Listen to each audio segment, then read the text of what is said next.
Europe 1. Le grand direct des médias, Thomas Joubert. Et ce soir à 20h55, M6 va nous sortir le grand jeu de l'hypnose. Après un premier numéro diffusé sur W9 en octobre dernier, cette émission présentée par Stéphane Rothenberg est de retour ce soir sur M6.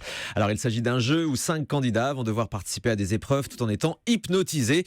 Et leur hypnotiseur s'appelle Cyril Arnaud. Il est en direct avec nous ce matin sur Europe 1. Bonjour Cyril. Bonjour Thomas. Alors déjà, vous savez pourquoi l'émission passe de W9 à M6 ? Est-ce que c'est pour profiter un petit peu de toute la vague qu'il y a en ce moment sur l'hypnose, avec les émissions de Mesmer, avec Arthur sur TF1 ?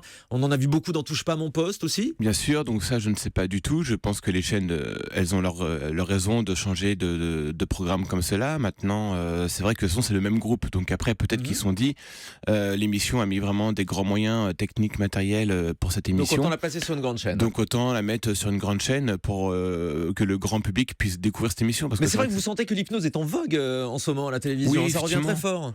Non seulement à la télévision, mais même sans parler de la télé. Il y a un effet de mode évidemment, parce que bien sûr c'est toujours fascinant de dire si je peux claquer des doigts, les gens peuvent s'endormir. J'ai envie de faire des spectacles également, ou également aussi en thérapie. Donc tout le monde se lance un petit peu là-dedans. Enfin, en tout cas, ça accessible à tous techniquement. Maintenant, il faut avoir aussi quelque chose en soi qui nous permette de dire je suis capable de le faire, je veux le faire et je me donne les moyens. Mais vous êtes dans la même mouvance que Mesmer, c'est-à-dire de faire de l'hypnose un show ? Alors moi, tout à fait. Moi, je suis hypnotiseur de spectacle depuis déjà plus de 5 ans. Donc en fait, je me suis développé au fur et à mesure des années avec mes techniques. Aujourd'hui, voilà, ça me permet de pouvoir faire des spectacles un peu plus grands qu'il y a 5 ans forcément quand je débutais. Et ça permet aussi surtout de faire découvrir l'hypnose sous une autre forme, par exemple à travers le rire, à travers des expériences, d'où le titre du spectacle d'ailleurs. Ouais. Et ce soir donc dans un jeu, Hypnose, le grand jeu, alors on va rappeler le principe, ce sont des candidats qui ont été hypnotisés et qui vont devoir participer à des épreuves, donc en n'étant pas tout à fait dans leur état normal. Comment est-ce que vous avez préparé les candidats ? Alors, il faut savoir que cette émission, en fait, elle est castée à peu près 500 candidats dans toute la France. Et parmi ces candidats, on a sélectionné les plus réceptifs et les plus expressifs à l'hypnose. Ensuite, bien sûr, le panel pour que tout le monde puisse se retrouver dans cette émission. Donc, il y a des jeunes, des moins jeunes, des hommes, des femmes. Et pendant le tournage de l'émission, il y a 1h15, 1h30 de programmation en hypnose profonde, pour qu'il soit vraiment hypnotisé profondément avant le tournage. Ouais.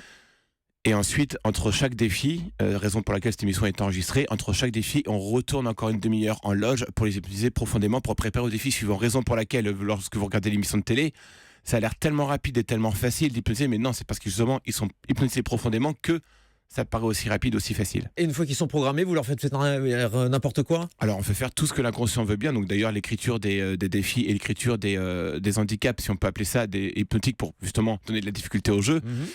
Ça a été écrit en amont pour justement le respect de chaque candidat, aussi bien sûr le côté spectaculaire de l'émission. Donc tout ça, bien sûr, demandé préparation à l'avance. On a travaillé 1 mois dessus. Moi, je vous avoue que je suis toujours très circonspect sur toutes ces séquences d'hypnose à la télévision. Moi, à titre personnel, j'y crois absolument pas. Est-ce qu'il y a des gens qui sont plus ou moins réceptifs à l'hypnose, c'est ça ? On a l'impression que les gens en font des tonnes. Non, on est tous réceptifs. Après, c'est vrai qu'on va le vivre différemment. Il y a des gens qui vont être beaucoup plus expressifs que d'autres. Il y a des gens qui vont être moins réceptifs. C'est pour ça qu'en général, en spectacle, on fait des tests pour justement sélectionner directement les personnes qui correspondent au langage verbal et corporel de l'hypnotiseur. Maintenant, en émission de télévision ou même dans un domaine plus privé ou thérapeutique, on va pouvoir prendre le temps. Maintenant, une fois qu'on a eu l'émission, on avait sélectionné le candidat. C'était à moi de prendre le temps d'écrire un petit peu l'induction hypnotique. C'est-à-dire que ça ne marche pas sur n'importe qui. Ça peut marcher sur n'importe qui, après c'est les moyens et les techniques à mettre en place. C'est-à-dire qu'en fait, l'hypnose est un langage de communication. Donc c'est à l'hypnotiseur de trouver le langage qui va correspondre au système sensoriel de la personne, à son langage aussi de conscient et de l'inconscient. Comment vous faites pour hypnotiser une personne ? On peut essayer là en direct ?